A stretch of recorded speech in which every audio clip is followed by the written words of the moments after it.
works in hospitality or has worked in hospitality? Can we all agree that it was pure hell and you've taken years to recover from it? Yes. Well, my housemates disagree and they were like, it's not that bad. It kind of demonstrates what kind of person I am, but I read Dante's Inferno just to prove a point. Circle 1, limbo. Time doesn't seem to move forward when you're on shift. I used to work in a Starbucks, and if you go in, you'll notice there are no clocks on the premises. And if you try to take out your phone, a higher level authority / demon will come and go, no, we'll tell you and you can leave. The second circle is lust. I feel like this one's going to hit home for a lot of people. Amazingly, we're not smiling at you because we're into you. I mean, no, actually, usually we're not smiling at you because we're into you. In Starbucks or anywhere, it was literally company policy, and that meant including filling out psychosexual fantasies of weird men that you really didn't want to be proud of. It's the thing I've been written up the most for. And it's the one I'm most proud of. On one write-up, the phrase emasculating the customer. I did ask to have it framed, but apparently that's a no. The third circle is gluttony. I don't need to elaborate. It's like capitalism, and also it's Starbucks, like sugar, fat, whatever. And the fourth circle is greed. Again, if there's a 92% markup on your adult milkshake after covering your overhead costs, there's literally a special place for you in hell. Fifth circle is anger, and I'll admit, I might be the problem here.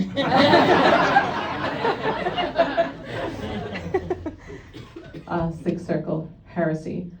It's kind of what I'm doing now. It's the low-key company indoctrination from like the benevolent coffee overlords, and they want you to believe that they are the best and they're the ones who are going to treat you better. Not unlike Scientology. I think it's where they got the weird company manic smiling policy from. Like that Tom Cruise interview, that's how I feel. And the seventh circle is violence. Did you know?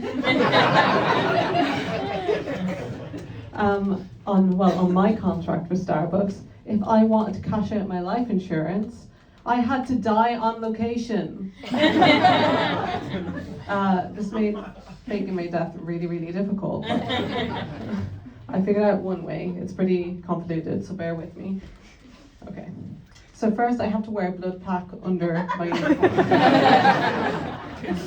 And then I have to make sure I'm standing near a window so that one of my friends can stand outside and shoot me with a BB gun, and I will drop to the floor. Then I need another mate to pose as a doctor, declare me dead. And then for the first friend to come back, claim to want my body for nefarious reasons and take me away because I can't exactly get up and walk out. The eighth circle is fraud. I'll be honest, I'm afraid of getting sued, so I'm moving on. And finally, the ninth circle is treachery. I was going to make a joke about my ex here, but I thought, why not mix it up and talk about my childhood? I was about 14 when I started having issues with the Catholic Church. My parents had decided it was time for me to go to confession. I didn't know why. I was obviously giving off some evil dark energy. No one else had to. But anyway, we stepped into the confession box. But one thing my parents didn't account for was that I had been reading about the paedophilia ring in the Catholic Church. And that part of my brain that has reasonable thought hadn't developed yet. Hasn't developed yet. So when the priest started talking to me and said, "How are you doing, my child?" I fucking lost it. I was like, "My child, that is a dirty word coming out of your mouth, sir." And anyway, why are you even doing this to me? I thought you only went for boys.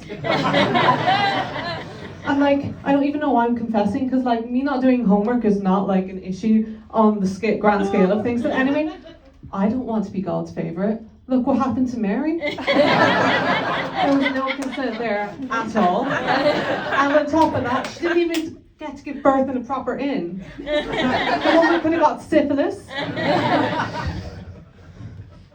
I was really proud of myself after I said all of this. I stepped out of the confession box. And then I realised confession boxes are not soundproof. You would think there's like a confidentiality, no. My entire extended family were standing there. I'll never forget their face when they were looking at me, because it's the way they look at me now still. They were looking at me just in pure, the only expression, I can't even give it a name, it was just, what the absolute fuck is wrong with this child? Okay, I'm gonna leave it there.